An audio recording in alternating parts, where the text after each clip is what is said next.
تو دیکھا کہ مسجد کے پاس ایمبولینس کی آوازیں آ رہی ہیں اور لوگوں کا ہجوم جمع ہے۔ میں پریشان ہو گئی۔ پتہ چلا کہ مسجد میں دھماکہ ہو گیا ہے۔ 50 کے قریب نمازی زخمی ہو گئے تھے اور تقریباً اتنے ہی شہید بھی ہو چکے تھے۔ میری تو جیسے دنیا ہی اجڑ گئی تھی۔ میرے امی ابو بھی اس حادثے میں فوت ہو گئے تھے۔ میری دنیا ہی اجڑ چکی تھی۔ ہمارا تو پہلے ہی کوئی نہیں تھا۔ اب میں پہلے سے بھی زیادہ بے سہارا ہو گئی تھی۔ میری سمجھ میں نہیں آتا تھا کہ میں کدھر جاؤں اور کیا کروں۔ 40 دن تک تو مجھے ہوش ہی نہیں رہا۔ میں خالہ کے گھر پڑی روتی رہی اور کھانے پینے کا کوئی خیال نہیں کیا۔ میں کافی لاغر ہو چکی تھی۔ خالہ اور خالو نے لاکھ سمجھانے کی کوشش کی کہ اب اس گھر کو چھوڑ دو۔ ویسے بھی جب دوسرا امام اس مسجد میں رہنے آئے گا تو پھر تمہارا کیا بنے گا، اس لیے بہتر ہے کہ تم ہمارے ساتھ ہمارے گھر چلو۔ مگر میں نے خالہ خالو کی بات نہیں مانی اور مسجد کے منتظمین سے بات کی کہ مجھے کچھ عرصہ یہاں رہنے دیا جائے۔ اب میں اپنے امی ابو کے گھر میں رہتی تھی، مگر میں اکیلی نہیں تھی۔ مسجد کے منتظمین کی بیویاں میرے ساتھ آ کر بیٹھتی تھیں اور میرا غم بٹاتی تھیں۔ ان دنوں میرا دل بہت غمگین رہنے لگا تھا، مگر میں قرآن پاک کی تلاوت کرتی تھی۔ مجھے تلاوت کرنے میں سکون محسوس ہونے لگا تھا۔ اب میں اکثر رات کو سونے کی بجائے دروازہ بند کر کے تلاوت کیا کرتی تھی۔ میری آواز بچپن سے ہی بہت خوبصورت تھی اور مجھے تلاوت کرنے کا شوق بھی بہت تھا، مگر اب مجھے تلاوت کرتے ہوئے یوں محسوس ہوتا کہ میں اکیلی نہیں ہوں، بلکہ میرے ساتھ کوئی اور بھی ہے۔ میں نے اس بات کی پرواہ نہیں کی کیونکہ میں جنوں بھوتوں پر یقین نہیں رکھتی تھی۔ اگر یقین تھا بھی تو اس بات پر زیادہ یقین تھا کہ نماز اور قرآن پڑھنے والے کو کوئی چیز نقصان نہیں پہنچا سکتی، لہٰذا میں اس بات سے لاپرواہ تھی کہ میرے ساتھ کوئی سایہ یا جن ہے، حالانکہ اس بات کا کئی بار مجھے اشارہ مل چکا تھا۔ مثلاً ایک دن میں قرآن پاک پڑھتے پڑھتے جائے نماز پر ہی سو گئی، مگر جب اٹھی تو میرے اوپر کسی نے رضائی تان دی تھی اور میں جائے نماز کی بجائے اپنے بیڈ پر لیٹی ہوئی تھی۔ اس بات پر میں کافی حیران ہوئی، مگر پھر غور کرنے کو باقی چیزیں بہت تھیں، اس لیے میں یہ بات بھول بھال گئی، مگر اب یہ روز کا معمول ہی بن چکا تھا۔ میں اکثر قرآن پاک پڑھتے پڑھتے جائے نماز پر سو جاتی اور میری آنکھ میرے بستر پر کھلتی تھی، مگر نہ جانے کیوں اکیلے ہونے کے باوجود اس بات نے مجھے خوفزدہ بالکل بھی نہیں کیا۔ میں نے اپنا معمول جاری رکھا اور دن رات قرآن پاک کی تلاوت میں مصروف رہتی تھی، مگر ایک دن عجیب واقعہ ہوا۔ اس واقعے نے میری ساری زندگی بدل کر رکھ دی تھی۔ ہوا یوں کہ یہ 14 شعبان کی رات تھی اور میں نے عبادت کا خاص انتظام کیا تھا۔ اس رات میں نے اپنے امی ابو کے لیے خصوصی دعائیں مانگنی تھیں۔ میری عادت تھی کہ میں عبادت بھی تیار ہو کر بن سنور کر کرتی تھی، کیونکہ میرے خیال میں یہ عبادت کرنے کا صحیح طریقہ تھا۔ اس دن بھی میں نے اپنا سفید اجلا لباس پہنا، بالوں کو کنگھی کی، خوشبو لگائی اور جائے نماز پر آ کر بیٹھ گئی۔ یہ تقریباً کوئی رات 12 بجے کا وقت تھا جب چاندنی میری کھڑکی سے چھن کر آ رہی تھی۔ ماحول بہت ہی پرکیف تھا اور رات انتہائی خاموش تھی۔ میں نے کھڑکی کے آگے جائے نماز بچھائی اور عبادت میں مشغول ہو گئی۔ کچھ نوافل ادا کرنے کے بعد میں نے دوبارہ سے تلاوت شروع کر دی تھی۔ ایسے میں مجھے لگا کہ کوئی سایہ کھڑکی سے اندر آیا ہے۔ یہ سفید رنگ کا ہیولا تھا اور ہوا کے ساتھ ہی خوشبو کا ایک جھونکا بھی کھڑکی سے اندر آیا تھا۔ رات کے اس پہر خوفزدہ ہونے کی بجائے مجھے اس سائے کی وجہ سے عجیب سا سرور محسوس ہونے لگا تھا۔ میں نے جائے نماز سے نظریں ہٹا کر اس کی طرف دیکھا تو وہ انتہائی خوبصورت نوجوان تھا۔ مجھے یوں لگا کہ میں کوئی خواب دیکھ رہی ہوں۔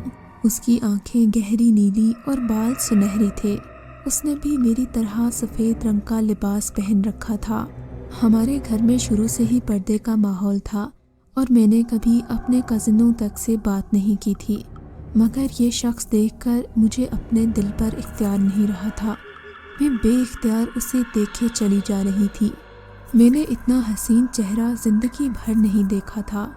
ابھی میں اسے دیکھنے میں مگن تھی کہ وہ میرے پاس آیا اور گھٹنوں کے بل بیٹھ گیا۔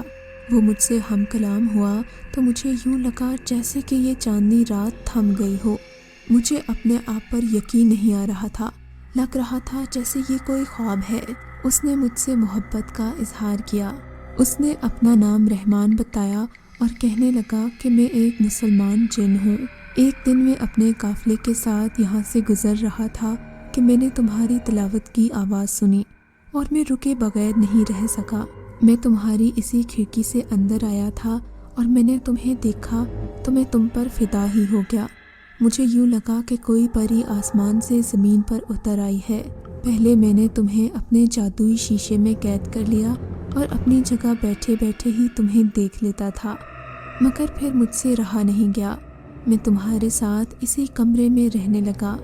میں تمہارا خیال رکھتا تھا، مگر میں نے تمہیں پریشان کرنا مناسب نہیں سمجھا، تو آج میں نے سوچا کہ ہمت کر کے تمہیں سب کچھ بتا ہی دوں گا۔ میں تم سے بے حد محبت کرتا ہوں، کیا تم مجھ سے شادی کرو گی؟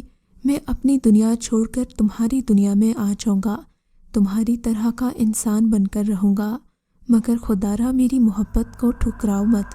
میں ہر قدم پر تمہارا ساتھ دوں گا، تمہارے سارے خواب پورے کر دوں گا اور تمہاری زندگی سے غموں کو مٹا دوں گا۔ مجھے اس نے بولنے کا موقع ہی نہیں دیا تھا۔ میں حیرت زدہ نظروں سے اسے دیکھے جا رہی تھی۔ یہ سب کچھ مجھے بہت حسین لگ رہا تھا۔ شاید اس نے میری آنکھوں میں میرا جواب پڑھ لیا تھا۔ وہ میرے پاس آیا، اس نے میرا ہاتھ تھاما، اس نے میرے دونوں ہاتھ اپنے ہاتھوں میں لیے اور مجھے آنکھیں بند کرنے کو کہا۔ آنکھیں بند کرتے ہی مجھے یوں محسوس ہوا کہ اس نے مجھے اپنی باہوں میں بھر لیا۔ جب اس نے مجھے آنکھیں کھولنے کو کہا تو میں کسی اور ہی دنیا میں آ چکی تھی۔ دور دور تک روشنی پھیلی ہوئی تھی اور ہر طرف سفیدی تھی۔ جہاں میں کھڑی تھی وہ ایک شیشے کا محل تھا۔ ہر طرف نور پھیلا ہوا تھا اور ایک عجیب سے ساز کی آواز آ رہی تھی۔ یہاں کی ہر چیز بہت پرنور تھی۔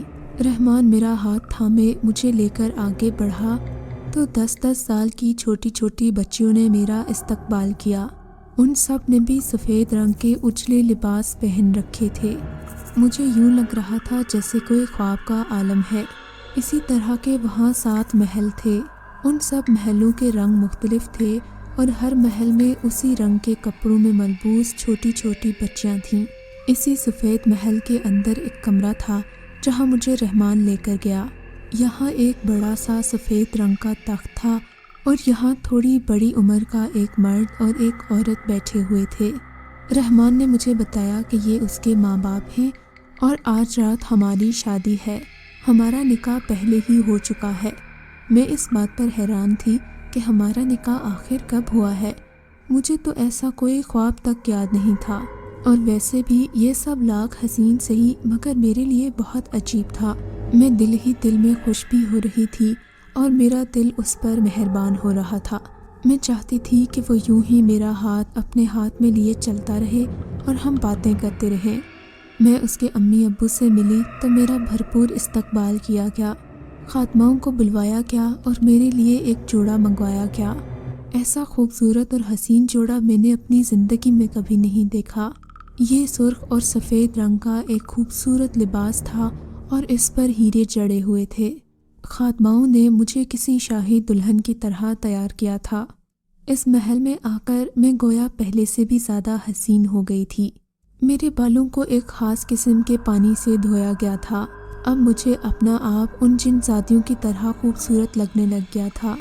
تھوڑی ہی دیر میں دلہن بن چکی تھی اور رحمان بھی میرے سامنے دولہے کے روپ میں آ چکا تھا۔ اس نے سفید رنگ کا خوبصورت لباس زیب تن کر رکھا تھا۔ وہ مجھے دیکھتے ہی محبت سے مسکرایا اور ہمیں ایک اور تخت پر بٹھا دیا گیا۔ اس کے بعد جن زادیوں نے ایک خاص قسم کی موسیقی پر خوبصورت رقص کیا۔ شاید یہ میری اور رحمان کی شادی کی دعوت تھی، تبھی یہاں پر بہت سارے لوگوں کو جمع کیا گیا تھا۔ یہ سب لوگ بھی انتہائی خوبصورت اور پرنور چہروں والے تھے۔ سب لوگ مجھے جھک جھک کر سلام کر رہے تھے اور تحائف بھی دے رہے تھے۔ شادی کی دعوت ختم ہوئی تو رحمان مجھے اپنے ساتھ ایک کمرے میں لے آیا۔ یہ کمرہ پورے محل سے بھی کہیں زیادہ حسین اور خوبصورت تھا۔ رحمان نے بتایا کہ یہ میری اور اس کی خوابگاہ ہے۔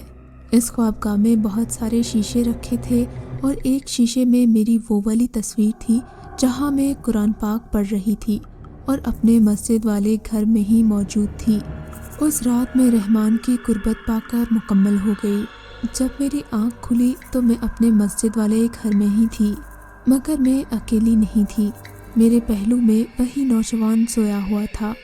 اگلی صبح وہ مجھے مسجد والے گھر سے نکال کر اس گھر میں لے آیا تھا۔ جب میں یہاں آئی تو میں امید سے تھی۔ مجھے نہیں معلوم تھا کہ میں یہاں کیسے پہنچی اور مالک مکان سے کس نے بات کی۔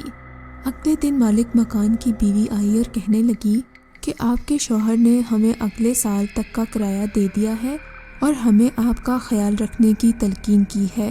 اگر آپ کو کوئی بھی تنگی تکلیف ہو تو آپ مجھے ضرور مطلع کیجیے گا۔ کچھ مہینوں بعد میرے ہاں 2 بیٹوں کی پیدائش ہوئی اور اس دوران رحمان مجھ سے ملتا رہا۔ وہ ابھی بھی میرے ساتھ رہتا ہے مگر کسی کو نظر نہیں آتا۔ اس کی خواہش ہے کہ میں محلے کے بچوں کو قرآن پاک پڑھاؤں۔ ابھی بھی جب میں تلاوت کرتی ہوں تو وہ پہلے کی طرح ہی شوق سے مجھے سنتا ہے۔ محلے والے میرے بارے میں زیادہ نہیں جانتے اور شاید جاننا بھی نہیں چاہتے، مگر اب میری مجبوری ہے، میں یہاں زیادہ عرصہ نہیں رہ سکتی کیونکہ میں نے تمہیں اپنے راز سے واقف کر دیا ہے اور شاید یہ ہمارے لیے بہتر نہیں ہوگا۔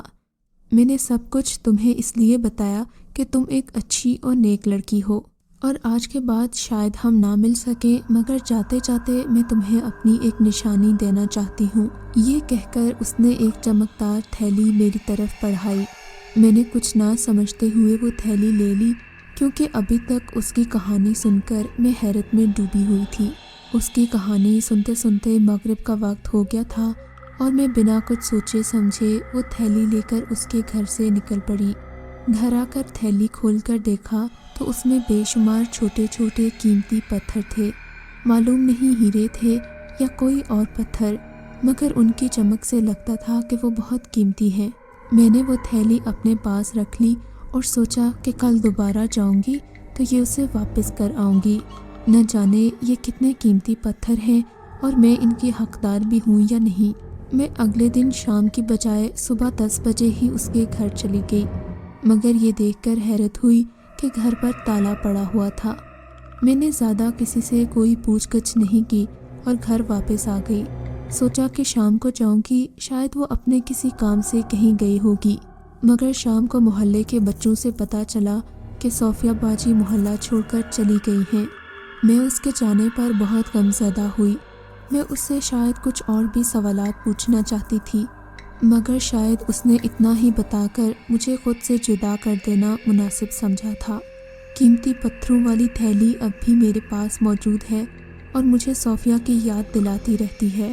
میں نے آج تک ان پتھروں کے بارے میں کسی سے ذکر نہیں کیا اور نہ ہی کرنا چاہوں گی۔ بس انہیں پا کر مجھے ایک عجیب طرح کے سکون کا احساس ہوتا ہے۔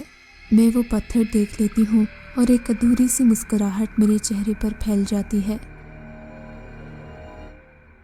اگر آپ کو یہ کہانی اچھی لگی ہے تو اس ویڈیو کو لائک کیجیے اور اس طرح کی مزید ویڈیوز دیکھنے کے لیے ہمارے چینل کو سبسکرائب کیجیے۔ اور ہاں، اگر آپ کی کسی دوست، رشتہ دار یا بہن کے ساتھ خدا نہ کرے ایسا کوئی واقعہ پیش آیا ہے تو ہمیں کامنٹ سیکشن میں اس کے بارے میں ضرور بتائیے۔